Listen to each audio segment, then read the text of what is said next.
Hi, my name's Emmaelee from Cocktail of Cards, and I thought I'd do a quick video just to show you the fantastic new envelope punch board that Stampin' Up have brought out. It only came out in the UK on the 1st of November, so it's very fresh and very new.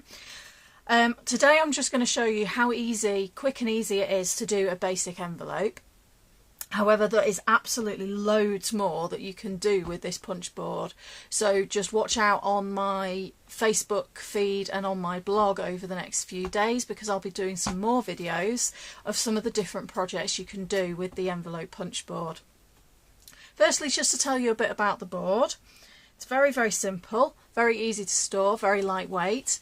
It's got its own scoring tool that's just stored in the side here, so that's always there when you need it. It's got a guide on here. I don't know whether you probably won't be able to read all of those, but it's got a guide on there which tells you read what card size you've just made, it tells you the size of paper you need, and then the score line, which will make more sense in a moment when I show you how to make one. There's also a separate sheet that comes for this that you can stick over there. This one's all in imperial measurements, so in your inches. But there is actually a sticker that you can put over the top which has it all in centimetres, if that's how you prefer to work. Or obviously you can keep that separate, and then depending on your project you can refer to whichever one you want to make your cards. Right, to make a card, I'm going to make a very simple card. My daughter's been making some mini Christmas cards to give out to her class at school. So we've been doing some mini envelopes to go with those over the last few days. So I'm going to do an envelope for a card that is finished size 3x4. So again, I'm not sure you'll be able to read this, but the 3x4 card size is just there. And it tells me that I need a 6x6 piece of paper, and I need to score at 2 5/8.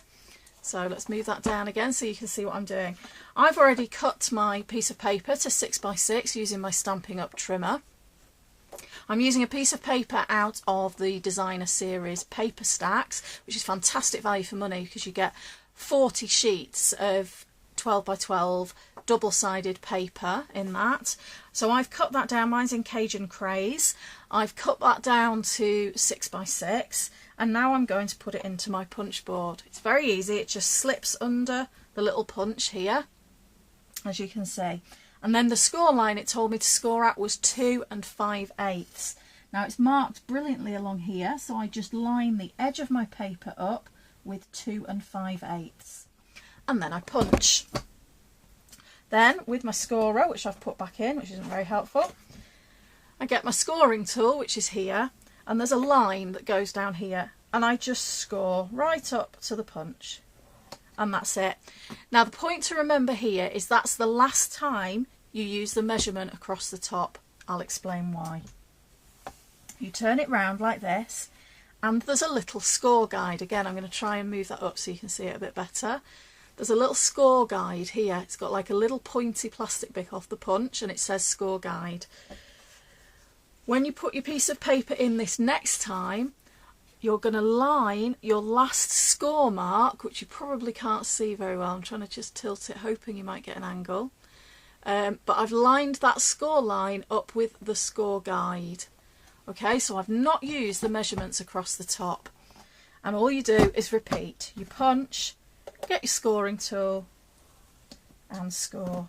And again, you turn it, you line your score guide up with your scored line, punch, and score. One more time for your final side. Line your score guide up with your score line, punch, and do your final scoring. Okay,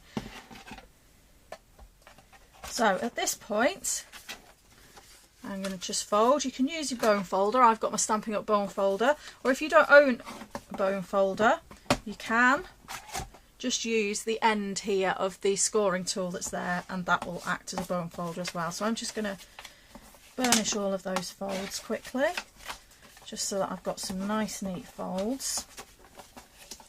But as you can see, the envelope is already coming together. So all I then need to do is I'm just going to use some of my snail just for speed, just to show on the video. I would probably use glue just to make sure that it was properly sealed. But there you go, and there's your envelope.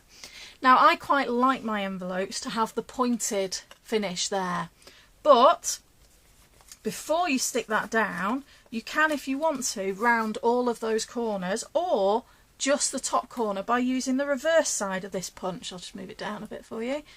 You push it in there and you've got a fantastic corner rounder there as well, just to round off all those corners. As I say, I quite like that, to have the pointed edge there, so I've not rounded that one, but you could round them all before you put them in.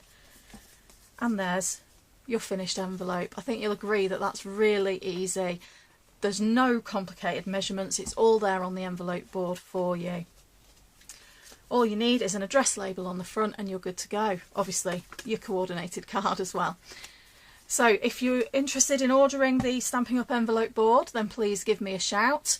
My contact details are below, or obviously you can contact me through my Facebook or my blog, which is cocktailofcard.blogspot.co.uk.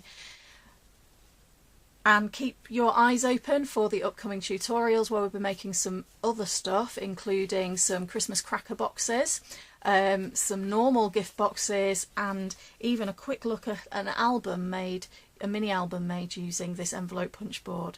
So look forward to seeing you soon. Bye!